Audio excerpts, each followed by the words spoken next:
মরণের পরে ফেরেশতারা শুধুমাত্র এই কিতাব ছাড়া কোনো কিতাব চিনবে না।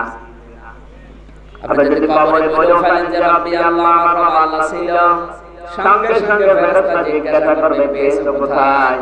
আপনাকে বলা লাগবে কোরআনে পেয়েছি। আপনি যদি কোরআন বাদ দিয়ে অন্য কোন বইয়ের নাম, কিতাবের নাম বলেন, আপনার তার মুখ কিছু রাখবে না, সব খুলে যাবে। বাংলায় বলেন কিছু রাখবে, কারণ কোরআন শরীফ ছাড়া কোন কিতাব ফেরেশতারা চেনে না। কি কথা বুঝেন না? এজন্য পৃথিবীতে আপনি যা করেন আমি আপনাকে নিষেধ করি না, কিন্তু আপনার জীবনের টার্গেট থাকা লাগবে কোরআন ঠিক করে প্রতিষ্ঠিত হয়। আপনি পীর সাহেব মুরিদ মানছেন, আত্মশুদ্ধি করছেন, অসুবিধা নেই করে যান, তাম দুনিয়ার মানুষকে মুরিদ বানিয়ে ফেলেন, কিন্তু আপনার জীবনের আসল টার্গেট থাকা লাগবে লিযুহিরাহু আলা দীনি কুল্লি, ইসলাম কি করে সংসদে যায়। আগে যদি আপনি দুনিয়ার কাজ মনে করেন, রাজনীতি মনে করেন, আপনি সঙ্গে সঙ্গে কাফের। আপনি তাবলীগ করেন, ভালো কাজ, বাল্লিগ মা উনজিলা ইলাইকা মির রাব্বিক, হে নবী আপনি প্রচার করেন, তাবলীগ করেন, আপনার প্রতিতে কিতাব দিয়েছে কোরআনের। আপনি কাজ যদি করেন, ভালো কাজে আছেন, অসুবিধা নেই, কিন্তু আপনার জীবনের আসল টার্গেট থাকবে কোরআন কি করে সংসদে যায়। সংসদ পর্যন্ত কোরআন যদি না যায়, এমন এমন জায়গা আছে যেখানে ওয়াজ করে জিনিস বন্ধ হয় না। কারণ ইসলাম পরিপূর্ণ, কিয়ামত পর্যন্ত ইসলামে নতুন করে আপনি কিছু দিতে পারবেন না, আর ইসলাম থেকে কিছু বাদও দিতে পারবেন। কেউ যদি নতুন করে কিছু ইসলামে দিয়ে বলে এটা ইসলাম, ও কাফির। আর কেউ যদি ইসলাম থেকে কিছু বাদ দিয়ে বলে যে এটা ইসলাম না, ও কাফির। আপনি যা করবেন পৃথিবীতে, আহলে হাদিস করেন, আহলে কোরআন করেন, জামাত বিএনপি জাতীয় পার্টি, আমি নাম নাই বললাম, যা করেন আমি নিষেধ করি না, কিন্তু আপনার আসল টার্গেট থাকা লাগবে কোরআন কি করে প্রতিষ্ঠিত হয়। এটা যদি আপনার জীবনের মিশন না থাকে, আল্লাহর কসম আপনি মুনাফিক হয়ে মারা যাবেন। হাদিস বিশ্বনবী বলেন এই টার্গেট যার জীবনে নেই, আমি নবী ও উম্মত বলে পরিচয় দেব। বাংলাদেশে এখন এই প্রকারের মানুষ বেশি, অধিকাংশ মানুষ বলে আমরা নিরপেক্ষ, হয়তো বগুড়ায় নেই। পৃথিবীতে কোন নবী নিরপেক্ষ ছিলেন না, শুধু শয়তান বাদে। আর আসতে পারে, এজন্য আপনাকে পক্ষে থাকা লাগবে, হয় আপনি কোরআনের পক্ষে থাকেন অথবা কোরআনের বিপক্ষে থাকেন। কথা বলেন। আল্লাহর প্রশংসা করার যতগুলো কারণ, তার এক নম্বরে তিনি কি দিয়ে দেন? আরো জোরে বলেন, কেমন কোরআন দিলেন? আলাম ইয়াজআল্লাহু ইওয়াজা, যে কোরআনের ভেতরে কোনো পাকা কথা, বক্ততা, গোপন কথা, বিশেষ করে কথা কথিত কোনো মারিফতের কথা কোরআনে নেই। এটা বাংলাদেশে মারিফত নেই, একে মারিফত না মায়ের পথ, মানুষ মারার পথ বের করেছে। আল্লাহ নিজে জানিয়েছেন ইওয়াজা, কোনো গোপন কথা আমি কোরআনে দেইনি, যা দিয়েছেন ওপেন স্পষ্ট কথা। কোরআনের কোনো কথা গোপন নেই, সব স্পষ্ট। আপনি যত কাছে যাবেন তত জট খুলে যাবে। আপনি জান না তাই আপনার কাছে কঠিন লাগে। পৃথিবীতে আমি চারটা ভাষার উপরে যতটুকু পড়াশোনা করেছি, সব চাইতে সহজ এবং সরল আমার কাছে লাগে আরবি ভাষা। বাংলার চাইতে, ইংরেজির চাইতে, উর্দু চাইতে আরবিটা আমার আল্লাহ এত সহজ ভাবে দিয়েছেন, কারণ আরবি আমার কোরআনের ভাষা। কথা বলেন ঠিক কিনা? ওয়ালাকাদ ইয়াসসারনাল কুরআনা লিযিকরি ফাহাল মিন মুদ্দাকির। একটা আয়াত কোরআন চারবার আল্লাহ দিয়েছেন। সূরা কামারের ভিতরে আল্লাহ দিয়েছেন 22 নম্বর আয়াত, 32 নম্বর আয়াত, 40 নম্বর আয়াত, 17 নম্বর আয়াত, এক আয়াত দিয়েছেন চারবার। আল্লাহ মনে ভোট করেছে, অবশ্যই কোনো কারণ আছে বারবার দেওয়ার। পৃথিবীতে আপনি যা পড়বেন সবচেয়ে বেশি সহজ এবং সরল কোরআন শরীফ। আজ বাংলাদেশে একটা ভুল কথা প্রমাণ করা আছে, অনেকে বলে জানার নাম ইসলাম না, মানার নাম ইসলাম। এটা শয়তানের কথা। আপনি যদি না জানেন যে মানবেন কি, এজন্য পৃথিবীতে কেউ যদি জানে কোনো বিষয় কিন্তু মানে না, ওর জীবনে একটা গুনাহ হবে। কিন্তু যে লোকটা জানেও না মানেও না, ওর গুনাহ হবে ডাবল। পৃথিবীর প্রথম ফরজ আল্লাহ দিয়েছেন ইকরা, পড়ো। এই বিষয়টা হয়তো আপনি জেনেছেন, আপনার জানার ফরজ আদায় হয়ে গেছে, কিন্তু আপনি মানেননি, ওই জন্য একটা গুনাহ হবে। আর আপনি জানেনও না মানেনও না, না জানা একটা গুনাহ। অনেকে মনে করে না জানলে হিসাব নেই, জানি না আল্লাহকে বলবো জানতাম না। আপনি জানেন না, ওটা একটা অপরাধ। কথা ছোট কিন্তু ওজন বেশি। আপনি জানেন না, ওটা একটা অপরাধ। আপনি জানেন না কেন? আপনাকে তো নামাজের হুকুম, রোজার হুকুম, যাকাতের হুকুম আল্লাহ আগে দেয়নি, আগে দিয়েছেন ইকরা, পড়ো। ইকরা মানে জানো, ইকরা মানে বোঝো, ইকরা মানে আমল করো, ইকরা মানে পৌঁছাও। 99টা অর্থ আছে ইকরার। তাহলে জানা এটা প্রথম ফরজ জীবনের, আপনি প্রথমটাই ভুল করেছেন। আপনি জানেন না, এজন্য একটা অপরাধ আপনার, আর আপনি মানেন না, ওটা আরেকটা অপরাধ। তাহলে সঠিক ব্যাখ্যা কি হবে? জানা এবং মানা এই দুইটা কাজ। আপনি কিছু যদি জানতে চান এবং মানতে চান, কোরআন বাদ দিয়ে দুনিয়ায় অন্য কিছু আছে? আর জোরে বলেন, যেটা ঠিক স্পষ্ট, এর কাছে আসা লাগবে। আর কোরআনের কাছে কোন মানুষ যদি শুধু এসে বসে থাকে হবে না, কোরআন থেকে হেদায়েত পাওয়ার মতো মন লাগবে। পৃথিবীতে হাজারো মানুষ কোরআন পড়ে, আমি দেখেছি, কোরআন বোঝে, কিন্তু কোরআন থেকে হেদায়েত নেওয়ার মতো মন তাদের নেই। এইজন্য আমার আল্লাহ জোর করে তাকে হেদায়েত দেয়নি। এই যে হিন্দু গিরিশ চন্দ্র সেন নরসিংদী বাড়ি, এই হিন্দু বেটা কোরআন শরীফ পুরাটা তাফসীর লিখেছে, শুধু অর্থ লিখেছে না, পুরা তাফসীরটা লিখেছে। আমি বিশ্ববিদ্যালয়ে দেখেছি এই বেটা হিন্দু পুরা কোরআন শরীফের তাফসীর পর্যন্ত লিখে গেছে। তাফসীর লেখা অত সহজ না, কমপক্ষে এক একটা শব্দের 99টা পর্যন্ত অর্থ তার আয়ত্তে থাকা লাগবে। কারণ এক একটা শব্দ কোরআনে বিভিন্ন অর্থে আল্লাহ ব্যবহার করেছেন। যেমন দরবা মানে মারা, দরবা মানে দৃষ্টান্ত দেওয়া, দরবা মানে সফল করা, এরকম 99টা অর্থ হবে এক একটা শব্দের। হিন্দু বেটা যদি তাফসীর লেখে তাহলে এক একটা শব্দের কতগুলো অর্থ জানা ছিল বলেন? এখানে যত বড় হুজুর বসে আছে, আমি সহ কোরআন শরীফের প্রত্যেকটি শব্দের অর্থ একাধিক জানা আছে। কেউ হাত তুলতে পারবে না, পারবে? আমি পড়েছি কোরআন শরীফ, কিন্তু আমার এখন মনে নেই, আবার বারবার দেখা লাগে, স্টাডি করা লাগে। কিন্তু হিন্দু বেটা পুরা কোরআন শরীফ পড়াইতে, তাহলে কোরআনের জ্ঞান, কোরআনের ইলম আমাদের চাইতে হিন্দুর বেশি না কম? আরো সরে বলেন। মারা যাওয়ার পরে জানাজা হয়েছে, কবরে দিয়েছে, কি করেছে? কি বুঝলেন এখান থেকে? কোরআন পড়েছে, বুঝেছে, জেনেছে, কিন্তু কোরআন থেকে হেদায়েত নেওয়ার মন ছিল না, এজন্য আল্লাহকে দেয়নি। কথা বলেন ঠিক কিনা? আপনাকে যদি কোরআন থেকে হেদায়েত নিতে হয়, আপনাকে মন তৈরি করা লাগবে।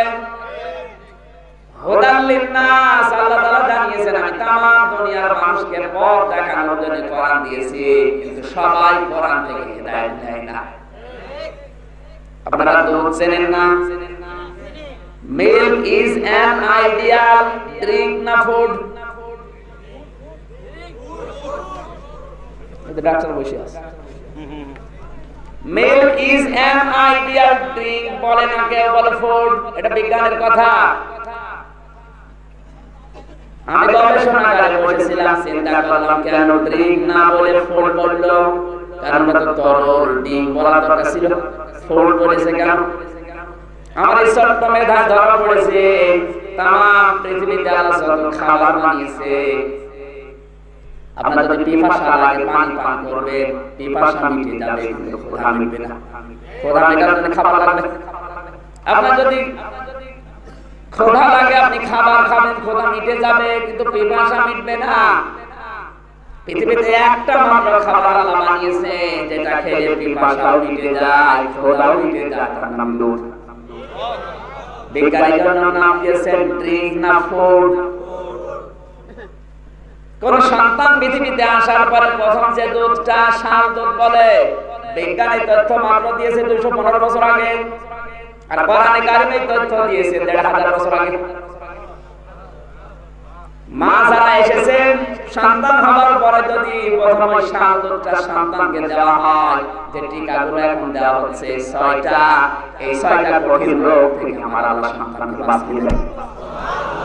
এজন্য জন্মের ৬ মাস একাধারে যদি কোনো সন্তানকে শুধু মায়ের বুকের দুধ খাওয়ান, ও সন্তান তত মোটা তাজা হবে, যে যত বেশি মায়ের দুধ পান করতে পারবে সে তত বেশি মোটা তাজা হবে। কথা বলেন না কেন?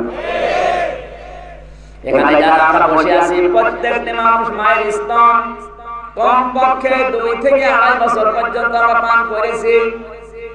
এক একটা সন্তান প্রতিদিন ১ পোয়া করে ৮ বার করে দুধ পান করে ২৪ ঘন্টায়। ২৪ ঘন্টায় যদি ৮ বার পান করে তাহলে একদিন ২ কেজি হবে। কয় কেজি? আপনি হিসাব করে দেখেন ২ বছরে কমপক্ষে ৩৬ মণ দুধ আপনি পান করে ফেলেছেন। কত?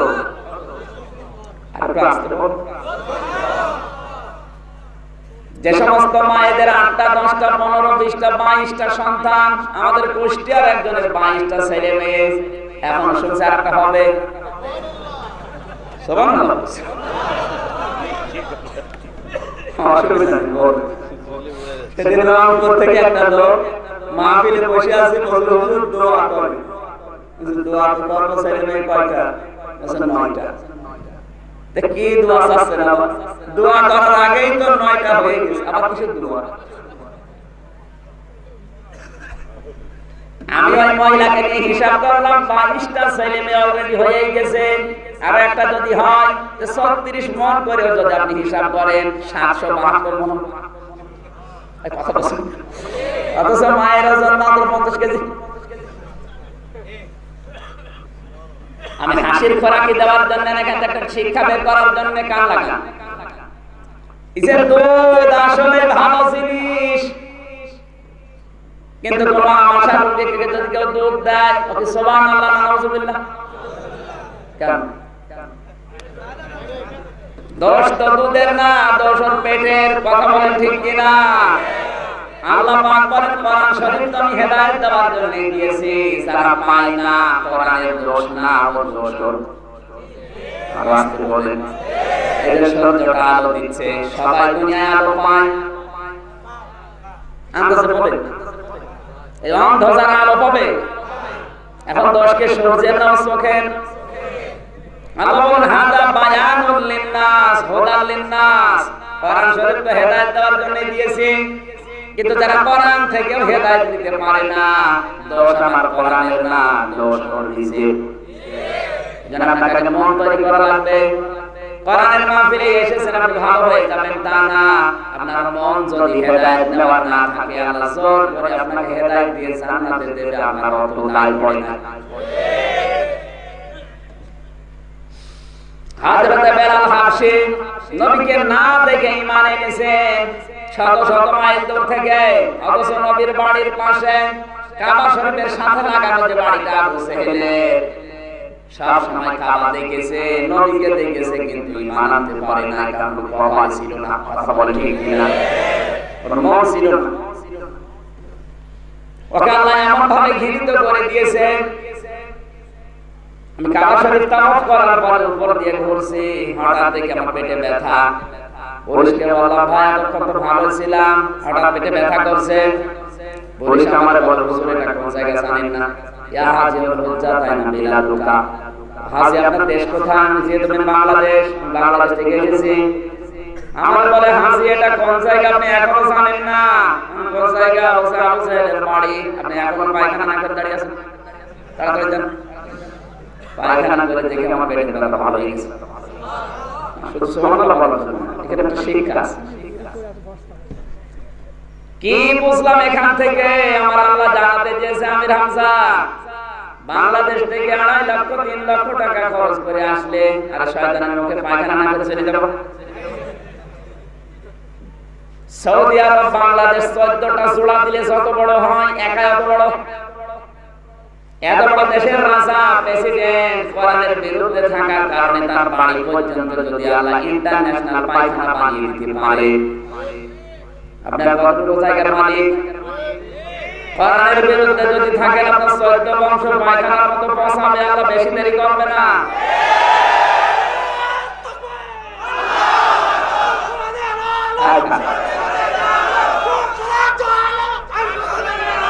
আমি আর নিচে নামলাম না, এরপরও যদি কেউ মনে করে আমি বুঝি না, আপনাকে আগে বোঝাচ্ছি, তারপরে সামনে যাচ্ছি। এজন্য আপনার মন আগে তৈরি করা লাগবে। নবীজির চাচা আবু তালিব নবীকে কোলে নিয়ে, কাঁধে নিয়ে, পিঠে নিয়ে, চোমা দিয়ে সারা জীবন বাড়িতে রেখে রেখে মানুষ করেছে, খাওয়াইছে, কিন্তু ওর মন ছিল না। আল্লাহকে হেদায়েত দিয়েছে।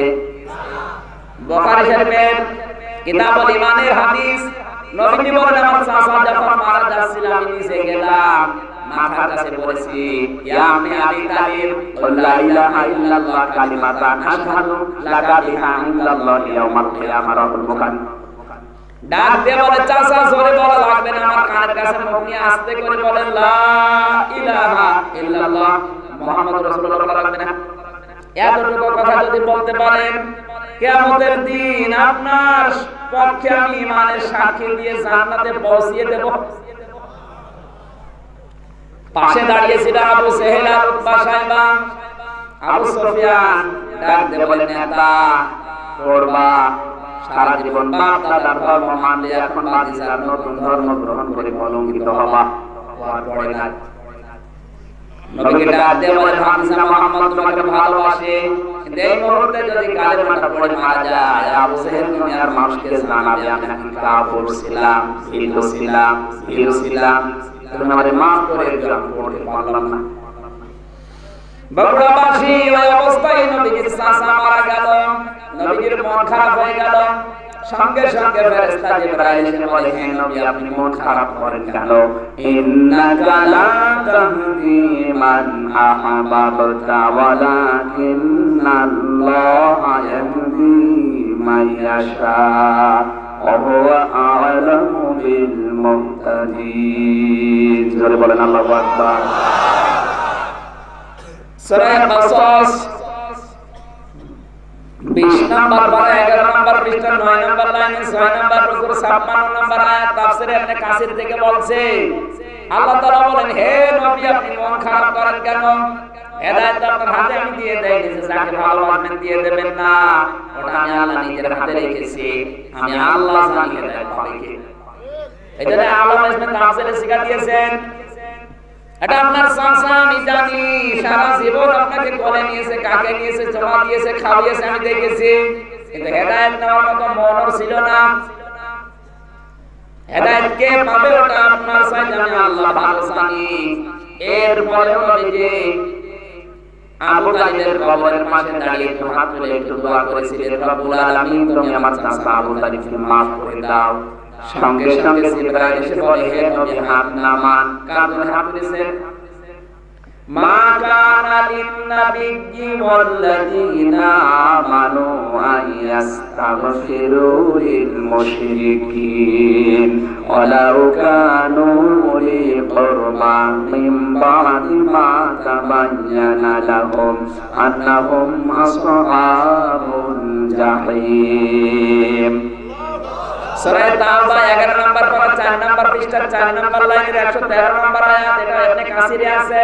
আল্লাহ তাআলা বলেন, হে নবী হাত নামান। কার জন্য হাত তুলেছেন? এই লোকটা আপনার চাচা আমি জানি, কিন্তু লোকটা তো মুশরিক। বলেন, কোন নবীর জন্য, কোন ঈমানদারের জন্য এটা জায়েজ না, শোভনীয় না, উচিত না। কোন মুশরিকের জন্য আমি আল্লাহর কাছে ক্ষমা চাবে। বগুড়াবাসী মেধা যাদের আছে, বিবেক যাদের আছে, বা খাটা নবী নিজেরা 50 জন্য দোয়া করছে, হাত আল্লাহ ফেরত দিচ্ছে। আর বাংলাদেশের টাটকা মুশরিক মারা যায়, আর আমরা দোয়া করে জানাতে দিয়ে আসি, মনে কন্টাক্টটা নিয়েছে। যে নবীর হাত দেওয়া লাগতো না, শুধু মনের ভেতরে কামনা আসলে কবুল হয়ে যেত, সেই নবী হাত তুলে বসে আছে, কবুল হচ্ছে না। আরে দেশের টাটকা মুশরিক মরে যায়, 10 জন নগর সবাই করে দিল, জান্নাত পেয়ে যায়। আল্লাহ কি অত পাগল? ভান্ডার বাদদের খালি গরু খাওয়াই হয়, তাছাড়া কিছু হয় না। মানে কন্ট্রাক্টরে নিয়ে বসে আছে, জান্নাতে দিয়ে আসবো, মনে হচ্ছে জান্নাতে বাবা।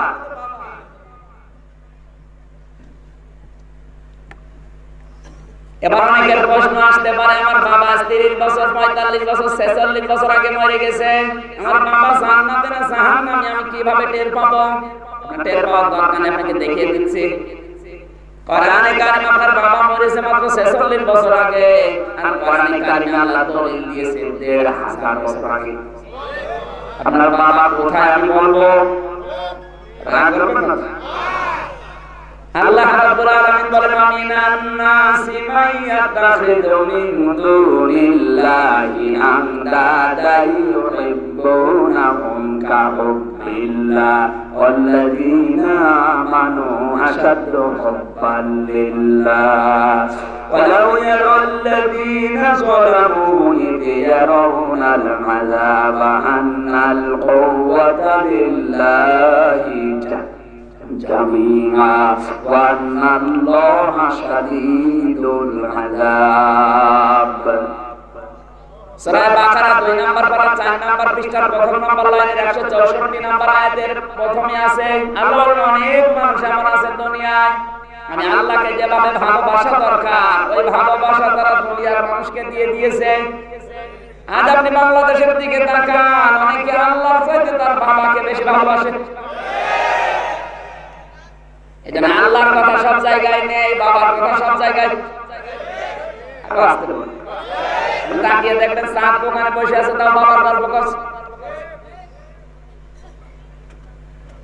কিছু মানুষ বাংলাদেশে তৈরি হয়ে গেছে, ওদের কাছে ওদের নেতার কথা বাবার কথা বললে মনে আনন্দ লাগে, কিন্তু আমার আল্লাহর ঘোষণা আল্লাহর বড়দের কথা বললে ওদের মন খারাপ হয়।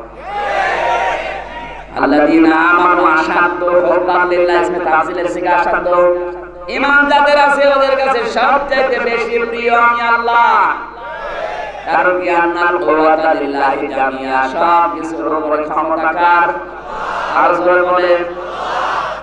এই থিওরিটা বাংলাদেশে অনেক মানুষের ভেতরে নেই, অনেক মানুষের বিশ্বাসে এই ক্ষমতার উৎস জনগণ। আর আসতে বলেন, এই আয়াত অনুযায়ী আপনি কি ফতোয়া দেবেন? ক্ষমতার উৎস যে লোকটা বিশ্বাস করে থিওরি মানে যে জনগণ, এই আয়াত আপনাকে কিয়ামতের বিপক্ষে সাক্ষী দিয়ে জাহান্নামে নিয়ে যাবে। এরকম মুশরিক বাংলাদেশে মরে যায়, আমি কিন্তু বলি না যে আপনার বাবা মুশরিক ছিল, বলেছি। এখন যদি পড়ে যায় আমি করব কি? আপনার বাবা এখন কোথায় আপনি চিন্তা ভাবনা করেন, আমার বলা লাগবে না। হ্যাঁ, বলে দিলি ভালো। তো আরামে আছো। পাকিস্তানের সেই আনাদার বাহিনী বাংলাদেশে যখন আক্রমণ করেছিল, আমার দাদা বলছিল এক হিন্দুকে ডাক দে, বলে বেটা তুই মুসলমান নাই। ও ভয়ে শুনে বলে ফেলেছে আমি মুসলমান। তুই মুসলমান তাহলে কালেমা বল, বলে লা ইলাহা ইল্লা আনতা সুবহানাকা ইন্নী কুনতু মিনাজ জালিমিন। পাক আনাদার বাহিনী বলে বেটা বিয়াদব, এটা তো মুসিবতের দোয়া। হিন্দু বলছে স্যার আমি কি কম মুসিবতে আছি? বলছে বলে এখানে আমি যে কম মুসিবতে আছি টের পাচ্ছে। আমির হামজা এসেছে বগুড়াতে, কথা শোনার পরে কিরামান কাতিমিন ভরে গেছে। আমি মনে করছেন কিরামান কাতিমিন শুধু কাদের উপরে না, হাজারো কিরামান কাতিমিন দাঁড়িয়ে আছে। মানুষ ছোট হয়ে জন্য অনেকে মনে করছে হুজুর এমনিতে দাড়ি তো বাচ্চা হুজুর, আমার তো সার দিয়েও দাড়ি ওঠে না। এই যে ভাই দাড়ি কেটে কোন পাচ্ছে, আর আমি সার দিয়েও ওঠে না। আমার বংশে আমারই বড় দাড়ি, আমার যদি সবচেয়ে বেশি হয় যেমন দাদাদের আছে সব মা বন্ধু।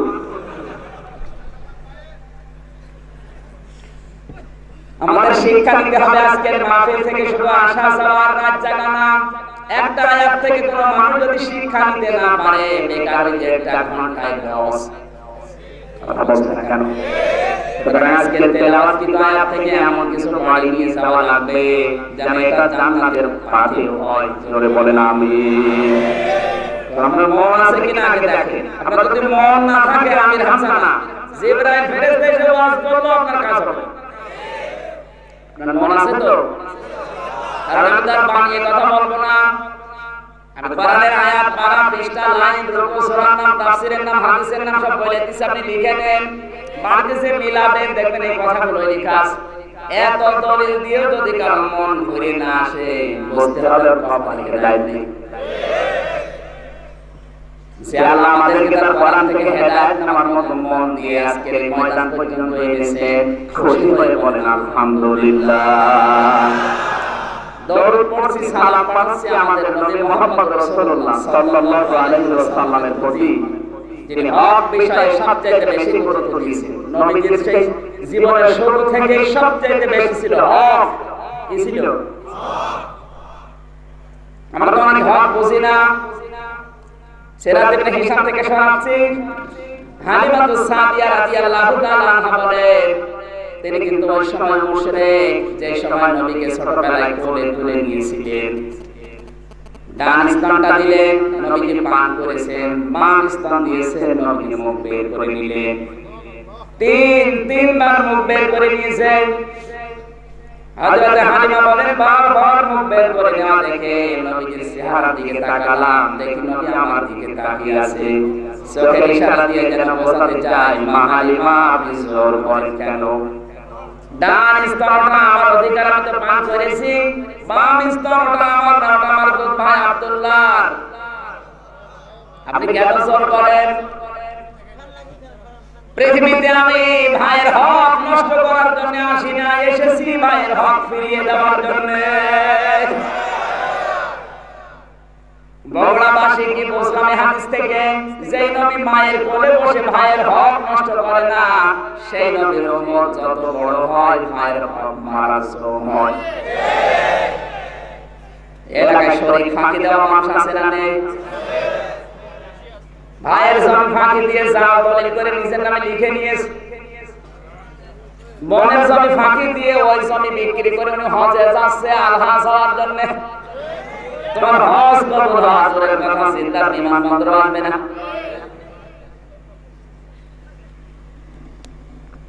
অনেক মানুষকে গত বছর হজে যাওয়ার সময় দেখেছি, ছেলের নামে ভালো ভালো সম্পদগুলো, দোকানগুলো, পজিশনগুলো সব লিখে দিয়েছে, আর মেয়ের মাথায় হাত দিয়ে বলছে, মা তোর জন্য দোয়া করে দিলাম। টানটা শয়তান, নির্ভেজাল শয়তান। তুই দোয়া তো করবি, ওকে ফাঁকি দিলি কেন? বলেন, আগে ওর জমি ফেরত দেয়, এরপরে দোয়া কর। শরীক ফাঁকি দিলে তিনটা ক্ষতি হয়, তিরমিজির হাদিস। এক নম্বরে যারা শরীক ফাঁকি দিয়েছেন, ভাই বোন ছেলে মেয়ে এমনকি জনগণ, শরীক যারা ফাঁকি দিয়েছেন, যতদিন আপনি ফেরত না দেবেন ততদিন জীবনের কোন ইবাদত আপনার মাথার উপরে উঠবে না।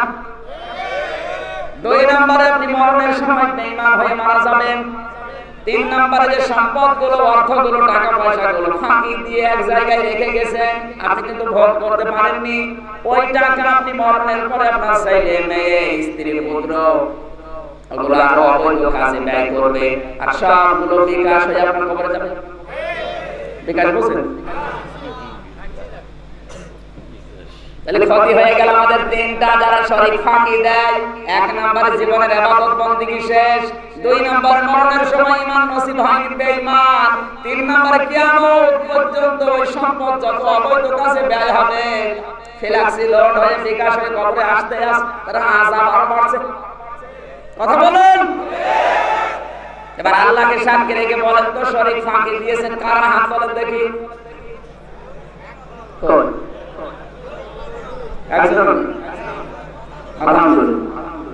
এলাকায় ওয়াজ দেওয়ার দরকার কি? এত সব আল্লাহর ওলি। এলাকায় ওয়াজ দেওয়ার দরকার, ওয়াজ দেওয়া লাগবে যারা শরীক ফাঁকি দেয় তাদের কাছে। এই মাত্র এই কয়জন মানুষ আমার মাহফিলে, আমি যতদিন মাহফিল করেছি এই বছরের সবচেয়ে কম, এক একটা মাহফিলে 50,000 1 লাখ করে মানুষ হয়। আরে এই কয়জন মানুষ, এই প্রধানমন্ত্রী বলছিল জীবনে এত মানুষ প্রথমে দেখলাম মাহফিলে, মিলাদ দিলে কিন্তু ডবল মানুষের পুষ্টি হয়। মাত্র এই কয়জন মানুষের খুব বেশি হলে 10,000 হবে। এই 10,000 মানুষের সামনে আপনার হাত তুলতে লজ্জা হয়, কিয়ামতের ওই ময়দানে আপনার কপালে আল্লাহ লিখে দেবে শরীক ফাঁকি দিয়েছে। কোরআনে কারীম জানিয়েছে قد خسر الذين كذبوا بلقاء الله حتى إذا جاءتهم الساعة بغتة قالوا يا حسرتنا على ما فرطنا فيها إلى آخر آية সূরা আনাম 7 নম্বর পারা 10 নম্বর পৃষ্ঠা 6 নম্বর লাইনে 4 নম্বর রুকু 30 নম্বর আয়াতের প্রথম অংশে আছে আল্লাহ তাআলা শব্দ শুরু করার আগে পদ দিয়েছেন কদ খসিরা মাসের সিগা পাস্ট এটা অতীতের শব্দ আল্লাহ তাআলা বলেন ক্ষতিগ্রস্ত হয়েই গেছে ওই মানুষগুলোর জীবন আমি আল্লাহর সাথে সাক্ষাৎ হবে বিশ্বাস যাদের নেই এ বাংলাদেশে নেই আল্লাহর সাথে সাক্ষাৎ হবে দাঁড়িয়ে হিসাব দেওয়া লাগবে বিশ্বাস যাদের নেই ওদের জীবন ক্ষতিগ্রস্ত হয়ে গেছে